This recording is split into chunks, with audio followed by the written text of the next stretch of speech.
E todo crente que lê a Bíblia passa por um momento em que olha e fala assim, nossa, como que eles fizeram isso? Como que eles largaram Deus e começaram a cultuar outros deuses, outros demônios? E o coração vai falando, nossa, eu não faria isso, porque eu ia perceber, porque eu sou muito mais inteligente. Mentira! Bom dia, tudo bem com você?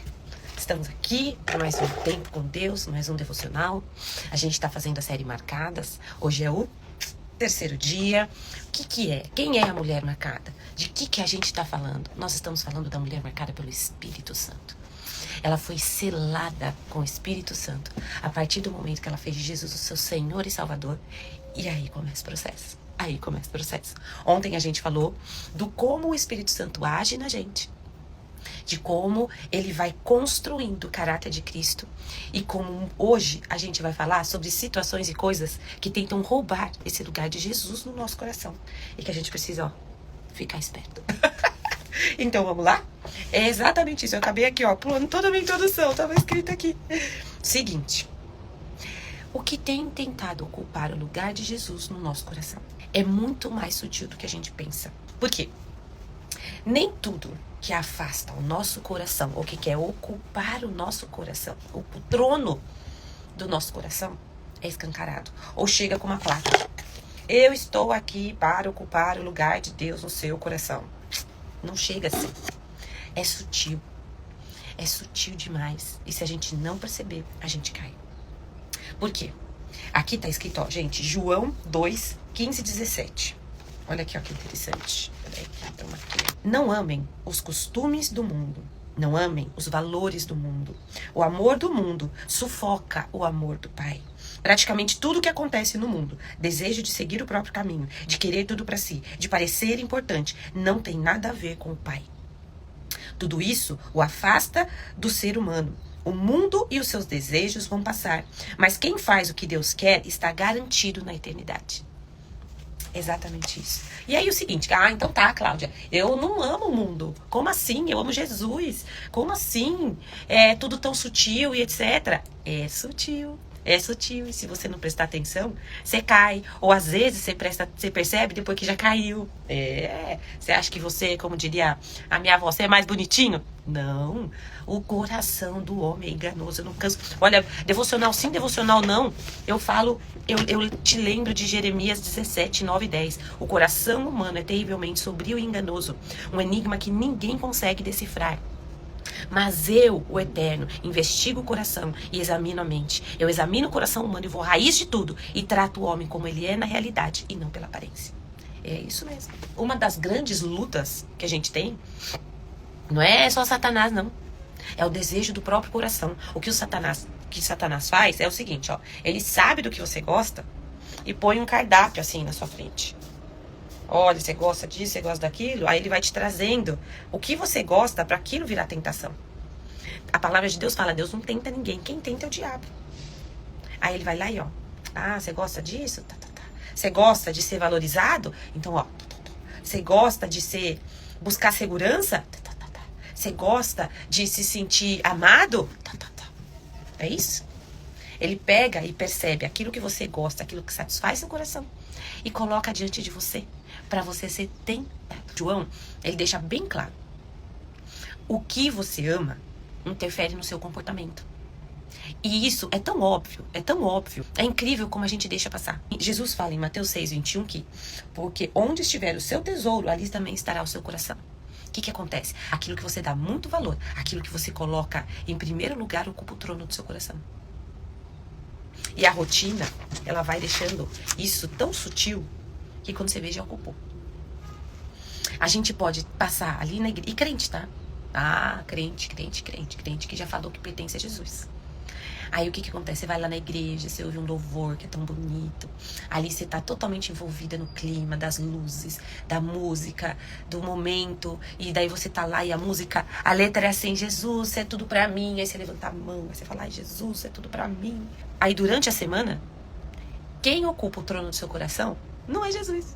Não, é o seu trabalho, é o seu marido, É o que você gosta de comer, é o que você gosta de fazer. Por muito tempo, assim, logo depois que eu fui mãe, que a gente passa a ser provada no campo da fome, do sono, do cansaço. Eu falava assim, eu não sei o que eu gosto mais, de comer ou dormir. Por quê? Porque eu só comia na pressa e dormia pouco. Então, o ritual de comer começou a ocupar o trono do meu coração. O ritual, o dormir, o sono, o descanso começou a ocupar o trono do meu coração. E aí você passa a viver em função disso. Do momento de comer, do momento de dormir, porque aquilo você está sendo privado. Só que se naquela época eu tivesse colocado no trono do meu coração Jesus, eu não teria sofrido tanto. Eu não teria sofrido tanto. Por isso que o que ocupa o lugar de Deus no nosso coração, ele é sutil e ele começa com pequenas frases. Mas eu quero ser reconhecido. Eu quero crescer. Eu quero ter segurança. Eu quero que gostem de mim. Eu quero ter uma vida confortável. É isso. Lembra da parábola do semeador? Que você tem 4 tipos de solos. Aí tem aquele solo que a pessoa recebe a palavra de Deus, Satanás vai lá na hora e já rouba. Aí tem o segundo solo, aquele que a semente tenta criar raiz, mas não consegue, aí ela morre com as dificuldades. Mas tem um terceiro solo, que a semente foi jogada entre os espinhos e ela começa a crescer entre os espinhos. E quando ela cresce, os espinhos sufocam ela. E Jesus explica, os espinhos são o trabalho, a busca pelas riquezas, são as distrações. É isso. Então, ou seja, a nossa vida com Deus, ela é sufocada pelas distrações. E aí a gente cai nesse versículo de 1 João que a gente falou. De que as paixões do mundo sufocam o amor pelo Senhor. Né? Aqui, ó. Praticamente tudo que acontece no mundo, o desejo de seguir o próprio caminho, de querer tudo pra si, de parecer importante, não tem nada a ver com o Pai. Os valores o amor do mundo sufoca o amor do Pai. E é o que está falando lá na parábola do semeador. Porque os espinhos sufocam a plantinha, a palavra de Deus que cresce no coração. E te mantém distraído. E sufoca o amor que você tem por Deus. O desejo pelo querer de Deus é transferido pelo seu querer. Eu quero reconhecimento. Eu quero crescer, eu quero segurança, eu quero ser amado, eu quero ter uma vida confortável. O egocentrismo, ele vai entrando e vai tirando Deus do centro da sua vida. E aí, é aquela coisa, onde está o seu amor? Está o seu coração? Onde está o seu tesouro? Está o seu coração? E você vai transferindo. Você coloca Deus em outro lugar, em segundo plano, terceiro, quarto, quinto, sei lá, na vida. E a gente não pode fazer isso. A gente tem que se policiar. Em Salmos 14:4 está escrito aqui, ó. Muitas serão as dores do que correm atrás de outros deuses. Tudo aquilo que não é o Senhor e que ocupa o trono do seu coração é um Deus com D minúsculo. É exatamente isso. Um Deus com D minúsculo. Por quê? Porque é você amar mais a criação do que o Criador. Quem é o Deus do universo é aquele que criou tudo. A criatura não pode e nunca vai ser um Deus. Só que a gente vai transferindo. A gente vai transferindo. E transfere mesmo. Eu vou dar um exemplo simples. Porque é o seguinte, eu tava no primeiro semestre, eu tava lendo aqueles livros do Velho Testamento, Isaías, Jeremias, Ezequiel, que são todos falando sobre aquela prévia e o início do exílio da Babilônia. E por que Deus mandou o exílio? Porque simplesmente Israel se distraiu e colocou a criatura e colocou deuses que a gente sabe que ali naquele contexto eram demônios no lugar de Deus. E todo crente que lê a Bíblia passa por um momento em que olha e fala assim, nossa, como que eles fizeram isso? Como que eles largaram Deus e começaram a cultuar outros deuses, outros demônios? E o coração vai falando, nossa, eu não faria isso, porque eu ia perceber, porque eu sou muito mais inteligente. Mentira, porque você pode hoje não estar envolvido com rituais que envolvem demônios, mas também está colocando em outra coisa, ou uma criatura, no lugar de Deus. E eu vou te dar um exemplo comigo. Depois que eu virei mãe, olha como além de ter falado de sono, de comida, eu comecei a tomar café. E o café, ele foi ocupando um lugar da minha vida que eu não imaginei e não percebi. E o que acontece? O café vira um ritual. O café você pode tomar porque não interfere na dieta. A mulher vive de dieta. Café é 0 calorias. Você pode tomar quantas vezes você quiser, que você não vai engordar. Aí você, quando vai sair com as suas amigas, você toma um café. A hora que você tá cansada, aqui, ó, você para 5 minutinhos e toma um cafezinho. É isso que acontece. E aí, o café, ele vai entrando foi entrando na minha vida. Porque antes eu não tomava café, não precisava ficar acordada assim, não tinha filho. E aí, o café foi tomando esse lugar. Até que no começo do ano, agora, tá? Eu tive um episódio de refluxo. E o café, ele piora o refluxo. Porque o refluxo o que é? A gente tem como se fosse uma portinha na base do estômago para impedir que o alimento venha, suba até a boca, até a garganta. E o que acontece? O refluxo faz essa portinha ficar mole, vamos dizer assim. Ela é mais firme e ela fica mole. Aí ela abre em momentos errados. E aí o suco gástrico, o resto daquilo que tá na sua digestão, sobe. E você sente queimação aqui no esôfago e na garganta. E o café, ele faz o quê? Essa portinha fica mais relaxada. Então piora o refluxo. E aí o que eu fiz? Eu falei, gente, eu preciso parar de tomar café. Mas o que acontece? Eu acordo 5 e lá vai da manhã. E eu vou lá, pra fazer uma devocional, eu tomo um café em jejum. Era um ritual. Pra falar com Deus. Vocês perceberam? E aí, o que acontece? Eu comecei, quando eu precisei cortar o café, começou a doer. Porque além de tudo, a gente sabe que a cafeína é uma substância que vicia o corpo, vicia o organismo. Então, eu comecei a sentir as dores da abstinência do café. Gente. E aí, era tão difícil pra mim que eu tomava café, mesmo sabendo que às vezes ia me fazer mal. Falei, não, eu sei que vai me fazer mal. Porque eu tô tratando esse refluxo, mas eu preciso de um café. Até que eu falei, isso tá errado. E eu entreguei pra Deus o café. Eu falei, Senhor, tá tão difícil que eu vou entregar o café pra Ti. Eu vou entregar o café pra Ti. E eu entreguei. Pra mim, Cláudia, tudo que eu entrego pra Deus fica mais fácil e eu consigo ter um foco maior de administrar. Então, a gente estufa o peito para falar mal de Israel, quando eles se desviam do Senhor, lá nesses livros do Velho Testamento, de Isaías, Jeremias e Ezequiel, quando tá falando sobre o pré-exílio da Babilônia, que a gente não olha para si mesmo. Gente, a Bíblia é maravilhosa, ela fala o seguinte, né? Você presta atenção no cisco do seu irmão e não olha a trave que tá no seu. Então, vê como é fácil uma substância, um café, uma bebida, tomar o lugar de Deus. Porque você começa a ficar, você não consegue ficar sem. É um vício. E é isso. E aí tá escrito aqui, ó, em Salmos 14:4. Muitas serão as dores do que correm atrás de outros deuses. E eu tava lá, sofrendo, por causa do café. Então, a gente precisa buscar em tudo em Deus e colocar em Deus o tesouro do nosso coração. Colocar Deus no tesouro do nosso coração. Em 2 Coríntios 13:5, fala o seguinte, ó. Examinem-se para ver se realmente estão na fé. Provem a si mesmos. Ou não reconhecem que Jesus Cristo está em vocês. É isso. A gente tem que estar em constante observação e observando a si mesmo. Porque a gente vai colocar alguma coisa, fatalmente, quando nós estamos distraídos, a gente coloca outra coisa no lugar de Deus. Eu tô aqui, eu faço devocional todos os dias, eu vou na igreja, eu sirvo na igreja, e tava colocando uma substância no lugar de Deus. A criatura e a criação no lugar de Deus, porque é Deus que criou o café, não é? E o que acontece? Quanto mais a gente se agarra nas paixões do mundo, mais a gente perde. Porque Jesus fala em Mateus 16:25, pois quem quiser salvar a sua vida, a perderá. Mas quem perder a vida, por minha causa, a encontrará. É exatamente isso. A lógica do reino é, quanto mais você segurar e se agarrar naquilo que não é Deus, isso vai te levar para um caminho de morte. Mas quando você solta e coloca a sua expectativa, a sua vontade, o seu desejo, a sua segurança em Jesus, ali você encontra a vida. E essa vida não é só essa aqui, é a vida eterna. Porque Jesus fala, eu vim para que tenham vida e vida em abundância. Nós não vamos viver só na expectativa da vida eterna.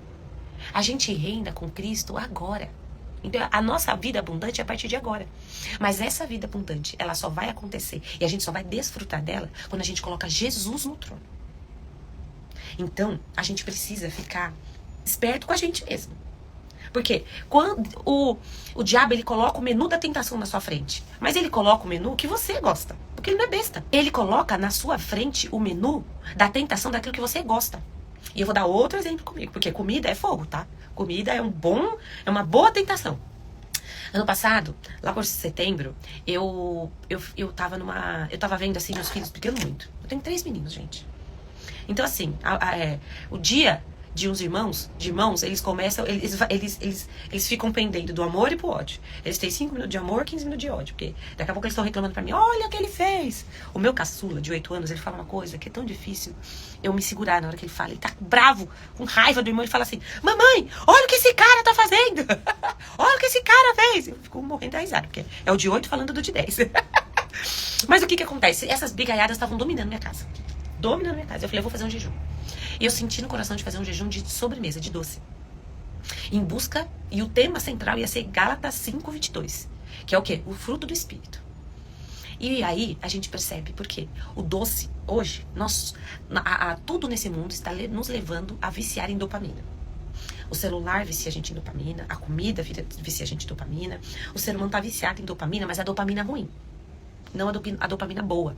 Por quê? Quando você conclui uma tarefa, quando você arruma a tua cama, você olha aqui e fala assim, concluí essa tarefa. E aí, você arrumou sua cama, ficou lindo, maravilhoso, e você tem uma carga de dopamina. O exercício físico te traz uma carga de dopamina.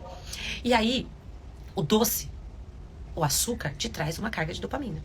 E ele é tão poderoso que ele vicia tanto quanto a cocaína. Eu fui descobrir isso. Olha que terrível. E aí eu resolvi tirar o doce por 1 ano da minha vida. Então, 22 de setembro aqui, agora, vai terminar esse meu jejum de doce de 1 ano. No começo, gente, parece que você tá tremendo. Sabe quando a pálpebra tá fazendo assim, ó? Da ausência do doce. E aí, o que eu fiz? Eu falei, não vou ficar sem doce, mas que doce eu vou comer? Fruta. Porque eu pensei, quem fez a fruta? Deus.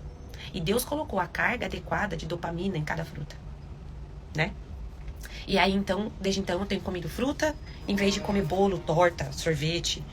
E eu percebi que o doce, muitas vezes, é um consolo.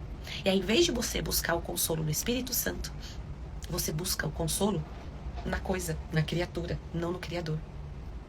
Então, a gente tem que fazer o que está aqui em 2 Coríntios 13:5. Examine-se para ver se realmente estão na fé. Provem a si mesmos. Cláudia vai ficar 1 aninho sem sobremesa. Tá de castigo. E o que acontece?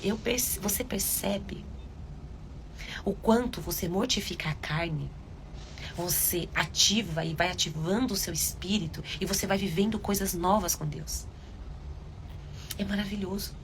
Então, por isso que a gente tem que tomar cuidado pra gente não ser a semente que cresce em meio aos espinhos e é distraído com as paixões do mundo. Como tá aqui mesmo, ó. Não ame os costumes. Em 1 João 5:2. Aliás, em 1 João 2:15. Não amem os costumes do mundo. Não amem os valores do mundo. O amor do mundo sufoca o amor do Pai. O amor pelo mundo sufoca aquilo que a gente tem que entregar para Deus. O amor que a gente tem que dedicar a Deus. O amor pelo doce, o amor pelo café, estava sufocando o meu amor por Deus e colocando a criatura e a criação no lugar do Criador. É sutil. E beber café é pecado? Não é. Comer uma sobremesa é pecado? Não é. Então tá vendo como é sutil?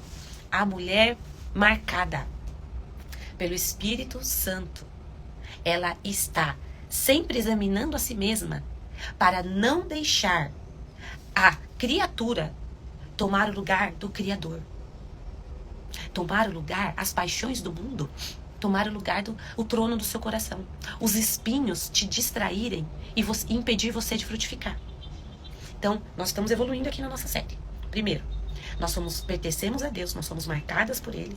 Segundo, nós somos direcionadas pelo Espírito Santo e nós frutificamos no Espírito Santo. Somos cada dia o caráter de Cristo sendo forjado em nós. 3, a mulher marcada está prestando atenção para ver se ela não coloca a criatura e a criação no lugar do Criador. E amanhã a gente continua a série. E a gente vai finalizar essa série Marcadas. Então vamos orar? Senhor Deus, nosso Pai querido, quero te agradecer pela maravilhosa graça e ensinamento que nós temos por meio da tua palavra. Pai, que teu Espírito Santo fale em nós hoje e nos mostre aquilo que está nos distraindo e tomando o trono do seu coração que pertence a ti. Pai, ajuda-nos a nos examinar a nossa fé e identificar aquilo que está tomando o teu lugar e o que nós precisamos fazer para equalizar isso, para tirar isso do trono do nosso coração e colocar o Senhor. Ajuda-nos nesse processo, Pai, porque eu sei que todos os dias a nossa carne grita e quer estar no lugar, no trono do nosso coração, em vez do Senhor. Espírito Santo, nos ajude. Esse é o nosso pedido para hoje, Pai. O maná que nós precisamos para hoje. Examinar e identificar aquilo que está tomando o trono do nosso coração. Em nome de Jesus. Amém. Tchau, tchau. Bom dia.